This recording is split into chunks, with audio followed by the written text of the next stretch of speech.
La entrevista a la carta, en diálogo directo con los protagonistas de los hechos. Nos acompaña a esta hora Paul Cárdenas, él es investigador de la Universidad San Francisco de Quito. Doctor, ¿cómo está? Muy buenas tardes. Buenas tardes, muchas gracias por la invitación. Gracias a usted. Doctor, ¿cuáles son las características de esta nueva variante? Bueno, las características principales es que es una hermana de BA1 de la Omicron normal, que había llegado aquí al país ya hace algunos meses. Sin embargo, de igual manera se originó en Sudáfrica, pero en algunos países ya ha ido reemplazando a su hermana, que es la BA1, que es la Omicron original. Y los estudios preliminares nos dicen que es una variante incluso más contagiosa que Omicron, tomando en cuenta que Omicron ya era una variante bastante contagiosa. En relación a gravedad de enfermedad, parece que no da una enfermedad más grave, al igual que Omicron. La mayoría de tipo de infecciones que se producen son de tipo leve. ¿Y se conoce ya el índice de mortalidad? Bueno, hay que medir ciertas cosas que son importantes, que nos protegen contra todas las variantes, incluyendo contra esta nueva variante. Por ejemplo, el nivel de vacunación con esta tercera dosis de vacuna. Y claro, nuestro país tiene excelentes niveles de vacunación con segunda dosis, pero los niveles de vacunación con tercera dosis son de apenas del 30%. Entonces sí es un poco preocupante en relación a que varios países con niveles de vacunación de tercera dosis bajos, como por ejemplo Hong Kong o algunas de las provincias de China, han tenido repuntes grandes de contagio. Sin embargo, aquí, además de esto, hay que tomar en cuenta que recién estamos pasando la ola de contagios de Omicron normal. Entonces, tendremos cierta protección por unas semanas en relación a contagiarnos contra esta nueva variante y que se produzca una nueva ola. Pero doctor, ¿sabemos o tenemos la certeza de que si la vacuna continúa siendo efectiva contra estas nuevas variantes del COVID-19? Sí, sin lugar a dudas siguen siendo efectivas, sobre todo para prevenir las hospitalizaciones y las muertes, en casi igual rango que la Omicron normal. Sin embargo, sí han bajado los niveles de protección en términos de que esta variante puede saltar el sistema inmune, contagiarnos del virus y contagiar desarrollando síntomas leves, la mayoría de veces, como digo. Entonces las vacunas nos siguen protegiendo, sobre todo para evitar hospitalizaciones, no tanto para no contagiar. ¿Cuál es la diferencia, doctor, la diferencia epidemiológica entre una variante y una subvariante del COVID-19? Bueno, pensemos más o menos como un árbol genealógico. Entonces se van produciendo ancestros y estos van teniendo descendencia, y obviamente las ramas principales son estos que se llaman linajes o variantes principales, y aquellos que nacen de estos son aquellos que se llaman sublinajes o subclados también del virus. Entonces, como digo, esta BA2, por ejemplo, es una hermana de la BA1, que era la Omicron típica que ha venido circulando desde hace varios meses acá. Pero como digo, esto es típico del virus. De igual manera ya tenemos sublinajes de la BA1 también, porque este virus va cambiando todo el tiempo. Un ejemplo es, por ejemplo, que Delta llegó a tener más de 200 sublinajes, y la mayoría se comportaban de manera igual. ¿Y qué implicaciones tiene la confirmación de la presencia de esta variante en el tratamiento de la pandemia en el Ecuador? Bueno, pienso que es importante tomar en cuenta que, como digo, recién pasamos una ola de contagios bastante grave, que lo bueno es que no dio picos altos de mortalidad. Sin embargo, sí hubieron aumento en el número de hospitalizaciones.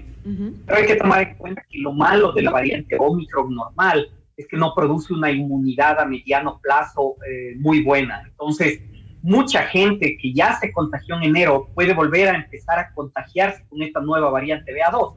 Entonces, eso es un problema en relación, si nos recordamos a enero, que mucha gente estaba contagiada a la vez. Veíamos incluso en Quito, por ejemplo, el tráfico disminuyó terriblemente porque mucha gente estaba enferma a la vez. Entonces, eso también puede ser un problema. Y obviamente las maneras de protegernos son la vacunación, sobre todo esta tercera dosis. Tenemos probablemente algunas semanas hasta que esta BA2 llegue a desplazar a la BA1 como en la mayoría de países ha pasado. Seguir usando mascarillas y mejorar la ventilación, sobre todo en sitios cerrados. Todas estas formas de protegernos que ya sabíamos no son un reemplazo de otro. Es decir, yo no me vacuno para dejar de usar mascarilla. Tenemos que sumarlas para evitar justamente estas olas. Pero ahora usted dice tenemos que sumar y mantener las restricciones. Estamos en un momento en el Ecuador en donde más bien se han bajado todas esas restricciones. Tenemos ya aforos del 100% en espectáculos públicos, en partidos de fútbol, también en algunos lugares como discotecas, bares ya se ha dado mayor libertad, que antes estaban limitados. Incluso le escuchaba ahora a la ministra de Salud, Jimena Garzón, que comentó de que estamos en una etapa de que ya vamos a dar el paso de controlar totalmente a la pandemia. Eso me sorprendió a mí, ¿no? Porque mientras tanto todavía los científicos como ustedes siguen hablando de mantener las medidas, de mantener los cuidados, de no bajar la guardia, de seguir vacunándonos. ¿Deben las autoridades tomar en cuenta la presencia de esta nueva variante para modificar las medidas epidemiológicas o vamos bien con lo que dice la ministra? Pienso que algunas medidas que se han tomado están relacionadas o probablemente desde hace tiempos, a pesar de los lineamientos, no se hacían mucho caso. Por ejemplo, los aforos, incluso en partidos de fútbol desde hace mucho tiempo, no se hacían caso porque no solo los negocios no lo hacían, sino también no había quien pueda controlar, por ejemplo, estos aforos. Uh-huh. Sin embargo, lo que tenemos que hacer, como digo, es sumar todos estos esfuerzos que sabemos que funcionan, como el uso de la mascarilla. Pero, por ejemplo, hay que medir cuándo el uso de la mascarilla es algo que nos protege frente a un riesgo o no. Por ejemplo, si yo digo una mascarilla en sitios abiertos, sí, probablemente no hay mucho problema, pero ¿en qué sitios abiertos? Estoy corriendo en el parque, jugando un deporte, no necesito usar mascarilla por obvias razones.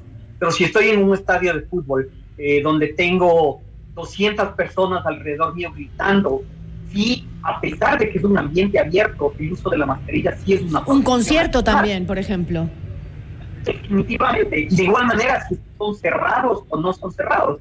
Y como digo, tenemos que ver qué hemos aprendido nosotros. Uh-huh. Por ejemplo, yo no veo todavía negocios donde dicen hay un medidor de CO2, vale menos de $30, $40 comprar un medidor de CO2 y nos dice que tan buena está la ventilación. Yo no veo todavía negocios o restaurantes cerrados que nos dicen tenemos o mejoramos la ventilación. Pienso que eso nos daría tranquilidad como clientes y obviamente más la vacunación, más el uso de mascarillas, van a ser medidas que aunque van a aumentar casos y olas de contagio, no sabemos tampoco qué viene después de Omicron.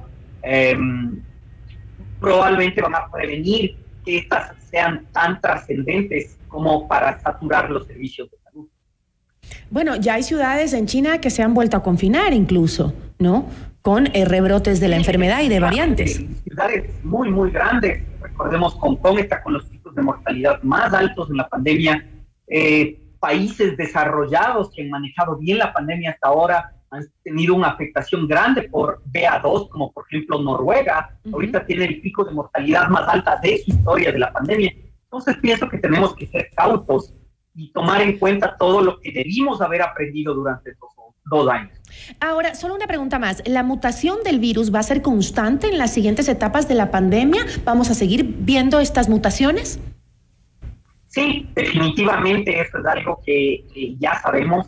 Este virus llegó para quedarse. No va a ser como los otros virus que llega un momento y desaparecen. Vemos incluso animales que se están contagiando y después están volviendo a contagiar a los humanos. Entonces no vamos a erradicar totalmente este virus.